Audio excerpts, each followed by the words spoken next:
So let's talk about tribulation for a second. We're going on a sick ride today. There's my bike. She's a beaut. Anyway, it's gorgeous. It's not really. It's raining like crazy. But it's a killer day to be out in the God's great green creation. But as I was riding up, I was kind of thinking about this tribulation. And, despite, your view on the rapture, because I've been in all three camps, maybe four. Like pre-trib, mid-trib, pre-wrath, post-trib, all those kind of different camps. And regardless of your position on that, we as believers are going to go through tribulation. In fact, I think when Jesus said, in this world you will have tribulation, but be of good cheer, I've overcome the world. I think when he said, in this world you will have tribulation, I think he's talking to everybody, right? Everyone's going to go through tribulation. Everyone gets sick. Everyone gets injured. Everyone sees friends and families die. Everybody. But the cool thing for the believer is that we have victory in Christ because he overcame the world. And that's the hope. But also, just thinking about as I was crushing it up this trail, first ride in a long time, especially in the weather, it's a little bit slippery. Makes it that much more fun though.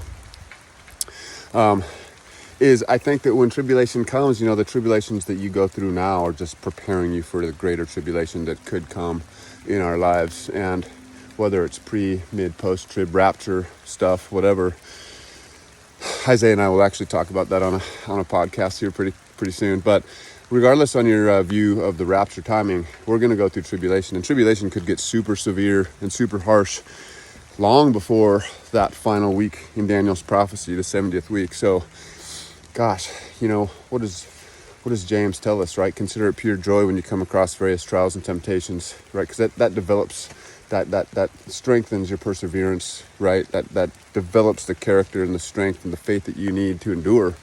So I would just give you this message to press on, to have hope, and in all things give thanks, right? Because that's the will of God. I can't remember what book or verse it is, but like God's will for us is to give thanks to him continuously, like in all things, in all circumstances, to give thanks, even in the midst of your tribulation or trial, which is so hard to do because no one loves going through tribulation. It sucks, right? But if you stop and think about it from spiritual eyes, from your heavenly gaze, your heavenly perspective, right? Because it says we're seated, right? We're seated at the right hand of Christ, right? We are in, or I guess we're seated in heavenly thrones, right?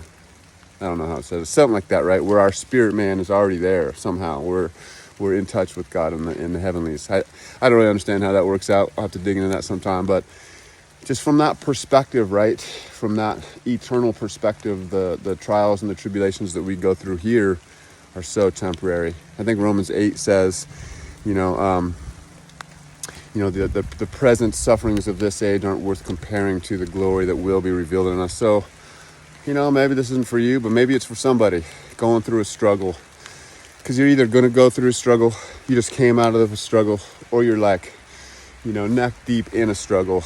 Just hang on to Jesus, hang on to his words, and just remember that he'll never forsake you, he'll never abandon you. If you put your trust and faith and hope in him, he will always be there for you. And even if we die, we have hope, right? That's what the unbelievers don't have, is they don't have an eternal hope, but we do. Even if our life on this earth is stopped, it's halted. For the believer, it's only paused. For the unbeliever, it's done. So hopefully that's encouraging. God bless. We'll see you on the Can't Not See It podcast when Isaiah and I talk about the timing of the rapture. See ya.